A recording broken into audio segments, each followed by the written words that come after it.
نحمده ونصلي على رسوله الكريم أما بعد فأعوذ بالله من الشيطان الرجيم بسم الله الرحمن الرحيم يا أيها الناس اعبدوا ربكم الذي خلقكم والذين من قبلكم لعلكم تتقون صدق الله العظيم اللهم صل على محمد وعلى آل محمد كما صليت على إبراهيم وعلى آل إبراهيم إنك حميد مجيد اللهم بارك على محمد وعلى آل محمد كما باركت على إبراهيم وعلى آل إبراهيم إنك حميد مجيد۔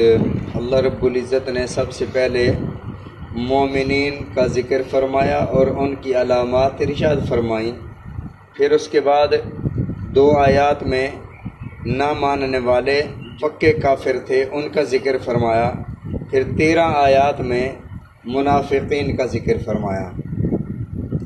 آج کی آیت مبارکہ میں اللہ رب العزت نے 4 مضامین جو اہم ہیں اور نہایت خوبصورت ہیں انہیں ارشاد فرمایا۔ سب سے پہلا مضمون توحید۔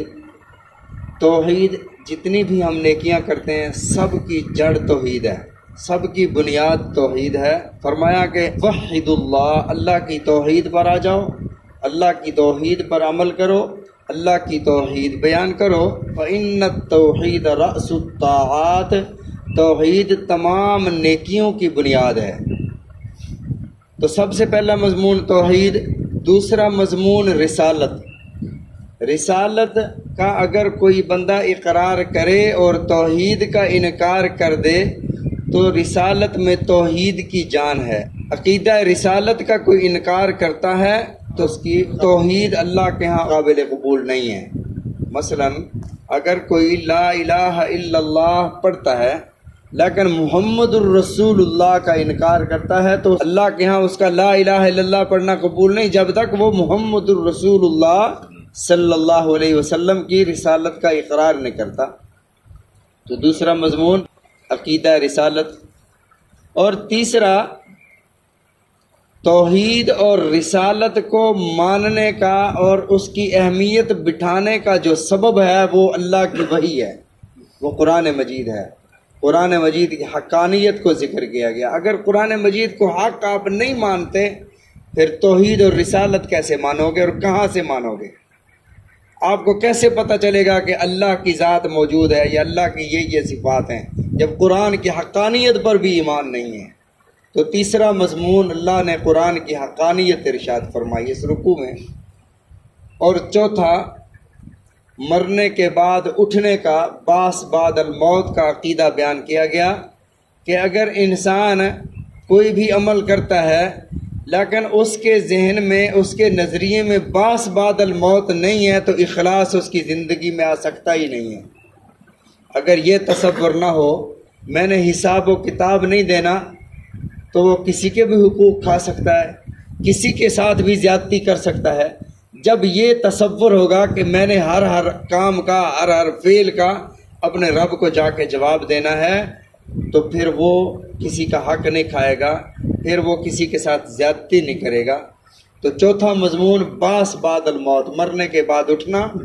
رسول اللہ صلی اللہ علیہ وسلم نے ارشاد فرمایا کوئی ابن آدم قدم نہیں ہلا پائے گا جب تک وہ اللہ کے سامنے کھڑے ہو کر اللہ کے حقوق کا بھی جواب نہ دے لے اور حقوق العباد کا بھی جواب نہ دے لے۔ فرمایا حقوق العباد تو بڑی بات ہے، اگر کسی سینگ والی بکری نے بے سینگ بکری کو مارا ہے تو اللہ اس بکری کو سینگ عطا فرمائے گے، وہ بدلہ لے گی، پھر اس کے بعد ان کو ختم کیا جائے گا۔ جو رب بکری کو حق دلواتا ہے پھر وہ بندوں کو نہیں حق دلوائے گا۔ تو ارشاد فرمایا یا ایھا الناس اعبدوا ربکم، اے لوگو رب کی عبادت کرو۔ اب پچھلی آیات میں منافقین کا تذکرہ تھا، اس میں رب کی عبادت کا تذکرہ ہے، تو اس میں جوڑ اور ربط کیا ہے؟ جوڑ اور ربط یہ ہے کہ اللہ کی بات اسلام پر عمل کرنا یہ تمہارے لیے اس لیے ضروری ہے کہ تم اس رب کے بندے ہو جس نے تمہیں پیدا کیا ہے۔ جہاں پر یا ایھا الناس کا لفظ آتا ہے، ناس، الناس کا مطلب لوگ ہوتا ہے، تو اللہ تمام لوگوں کو مخاطب ہوتے ہیں، وہ کافر ہوں، مسلم ہوں، دہریے ہوں، ماننے والے ہوں، نہ ماننے والے ہوں، سب لوگوں کو اللہ مخاطب فرماتے ہیں۔ لیکن جب یہ آیت نازل ہوئی تب اہل مکہ یا اس دور کے رہنے والے لوگ تھے، اہل مکہ بھی اہل مدینہ بھی، الناس کے لفظ سے سارے کے سارے مراد ہیں۔ اور جب یا ایھا الذین آمنوا سے ارشاد ہوتا ہے تب صرف ایمان والے اور خصوصاً وہ اس دور کے لوگ جو ایمان لائے تھے، صحابہ کرام رضوان اللہ علیہم اجمعین، یا ایھا الذین آمنوا۔ یہ امت محمد صلی اللہ علیہ وسلم کی شان اور خصوصیت ہے کہ اللہ رب العزت نے سابقہ اقوام کو جب مخاطب فرمایا تو اللہ نے فرمایا یا قوم نوح، یا قوم ہود، یا قوم ابراہیم، یا قوم صالح، لیکن امت محمد صلی اللہ علیہ وسلم کو دو الفاظ سے اللہ نے خطاب فرمایا، یا ایھا الذین آمنوا، اے ایمان والو، یا عبادی، اے میرے بندو، یا اپنی طرف نسبت فرمائی یا ایمان کی طرف نسبت فرمائی، یا ایھا الذین آمنوا، اے ایمان والو، یا فرمایا یا عبادی، نبئ عبادی انی انا الغفور الرحیم، اے میرے محبوب میرے بندوں کو خبر دے دیں میں بہت بڑا غفور الرحیم ہوں۔ فرمایا قل یا عبادی الذین اسرفوا علی انفسہم لا تقنطوا من رحمت اللہ، اے میرے محبوب صلی اللہ علیہ وسلم میرے بندوں کو، کیا فرمایا؟ میرے بندوں کو، یہ نہیں فرمایا کہ اپنے امتیوں کو خبر دے دیں، فرمایا میرے بندوں کو خبر دے دیں، میرے بندے ہیں، جیسے کوئی کہتا ہے یہ میرا بیٹا ہے، یہ میرا لخت جگر ہے، اس کا میرے ساتھ تعلق ہے، فرمایا اے میرے بندو، یہ اے میرے محبوب، یا عبادی الذین، میرے بندوں سے کہہ دو، اسرفوا علی انفسہم، اگر تم سے کوئی گناہ ہو گئے ہیں، تم اپنے آپ پر ظلم یا زیادتی کر بیٹھے ہو، لا تقنطوا من رحمت اللہ، پھر اپنے اللہ کی رحمت سے مایوس نہ ہونا کہ وہ تو ہمیں جہنم میں ڈال دے گا، ایک دفعہ سچے دل سے توبہ کر لو، پچھلے سارے گناہوں کو دھو ڈالو گا، اور اگر تمہارے وہ گناہ زمین سے آسمان کے کناروں تک پہنچ جائیں وہ سارے کے سارے گناہ معاف کر دوں گا۔ اور شیطان ہمیں مایوس کر دیتا ہے، فرمایا انہ لا ییأس من روح اللہ الا القوم الکافرون، اللہ کی رحمت سے صرف کافر قوم مایوس ہوتی ہے، مسلمان نہیں مایوس ہوتا۔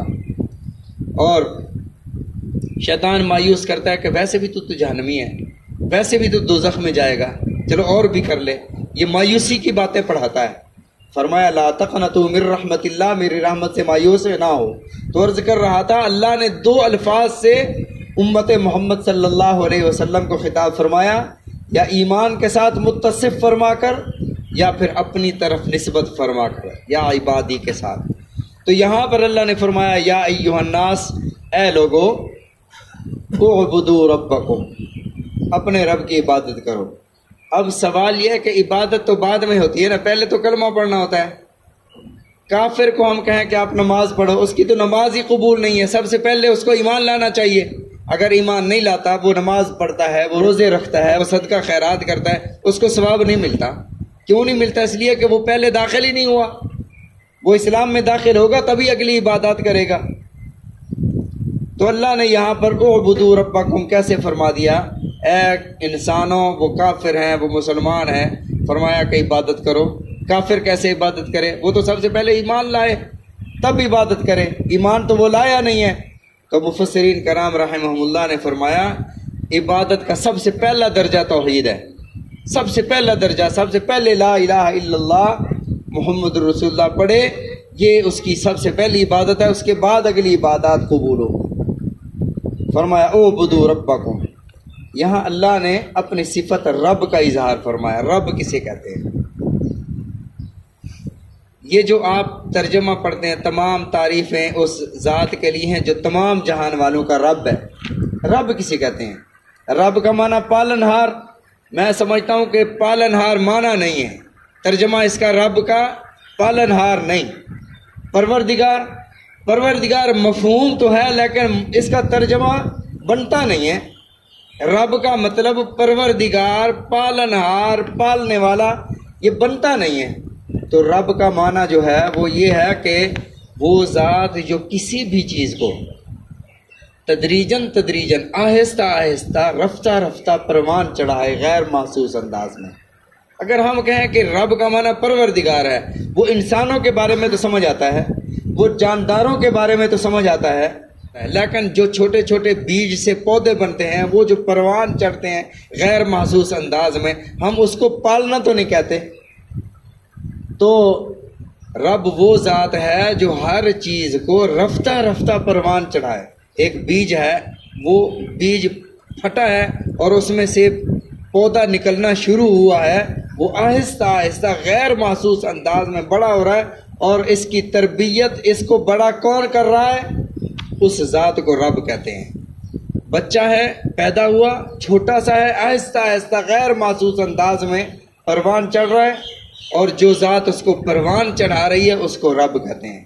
نمبر 2، رب اسے کہتے ہیں جو اپنی مخلوق کی ہر ضرورت کا، ہر ماحول میں، ہر عمر میں اس کی ضروریات کا وہ خیال رکھے، اور اس ذات کو ان کی ضروریات کا پتہ بھی ہو، اسے رب کہا جاتا ہے۔